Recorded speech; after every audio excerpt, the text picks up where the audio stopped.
In this video, I detail how I made 2 exterior patio doors into windows.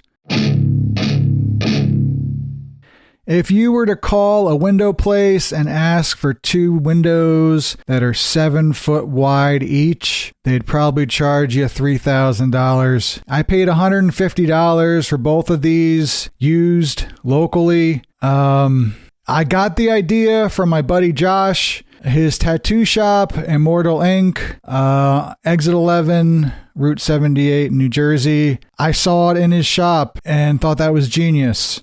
So I tried it here, never done it before, kind of just figured it out as I went along, and I was really happy with the way it came out. So for framing this, I did it just like any other door window. I measured the door and added an inch to the height and to the width. I think the doors were 80 by 36, so the rough opening is 81 by 37.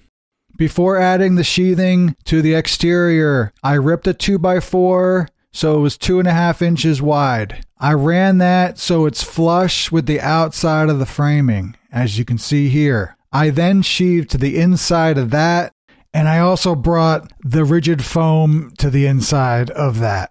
I ran 2 layers of continuous rigid foam insulation on the outside of my building. Each layer is 3/4 of an inch thick. These furring strips that are through the foam, through the sheathing, and into the framing, they're the plane which is going to be where I fasten the siding and the casing for the windows. One thing about using patio doors as windows is that you have doorknob and deadbolt holes you have to deal with. I cut rigid foam a little bit larger than the holes and then stuffed it in there so it was tight and didn't move, and then put zip tape over it. Zip tape is one of the most useful things to keep around. You can use it for almost any part of the building process, for fixing your car, for fixing furniture, your shoes. I might be exaggerating a little bit. Maybe if you use spackle instead of zip tape over the holes, it would look nicer. But after I did a bunch of coats of paint over it, you don't see that there was ever a hole there. I ran a bead of caulk inside that frame I made. I put the door up against it, and with 2 small pieces of wood, I screwed a piece on the left and a piece on the right just to hold the door tight up against the caulk. I then measured the distance between the door and the inside of the wall framing. On a table saw, I ripped that width from a 2x4 and then screwed that around the inside of the rough opening. So your door should be tight in between the 2 frames that you made. So then I started working on the outside. I wanted the frame on the left and right to look even. That's the thing about using doors as a window, as the bottom of a door is normally like 10 inches and the top is normally like 6 inches. So to even this out, I had to do this blocking and make it flush with the furring strips. I wanted the sill to be at a 5-degree angle, so if water gets on it, it'll run to the outside.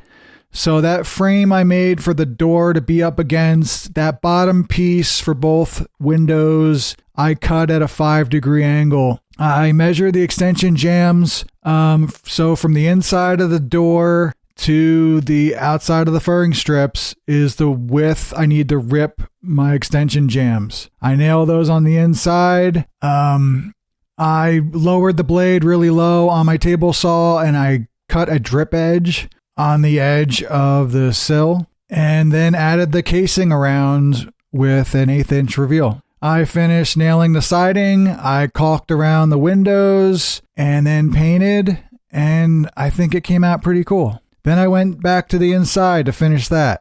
And so like the outside, I wanted the door frame to look even on the left and right. So I added blocking to make that frame on the left even with the right and the right even with the left. So as you see here, I added just 2 pieces of wood so I have something to nail the extension jamb to on the side. So to figure out how wide the extension jambs are going to be, I measured from the door frame to the outside of the finished wall and then add the casing around that extension jamb and over your finished wall. I used 2-inch finish nails for all of the casing and extension jambs. Buying an electric planer for less than $50 was worth it because dimensional lumber is never perfect. It sticks out sometimes in spots, and especially when you're trying to add trim around windows. Like in this picture, you can see it was sticking out a little bit on these two pieces of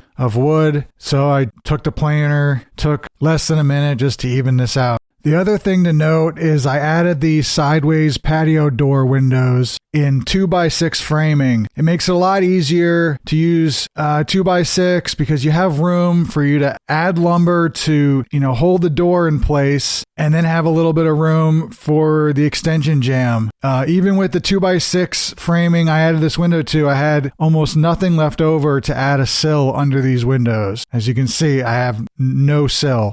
I actually just installed one of these doors sideways in a sauna that had 2x4 framing, and there just wasn't a lot of room to add lumber on the inside and outside of the door, plus the thickness of the door when you only have 3.5 inches. It's a little bit more difficult. So I added a little bit of door and window paintable caulk around the extension jambs to make everything look even neater. 3 coats of matte black paint, and then I was done. I'm really happy with the way it turned out. Again, these doors only cost me $150 for both of them.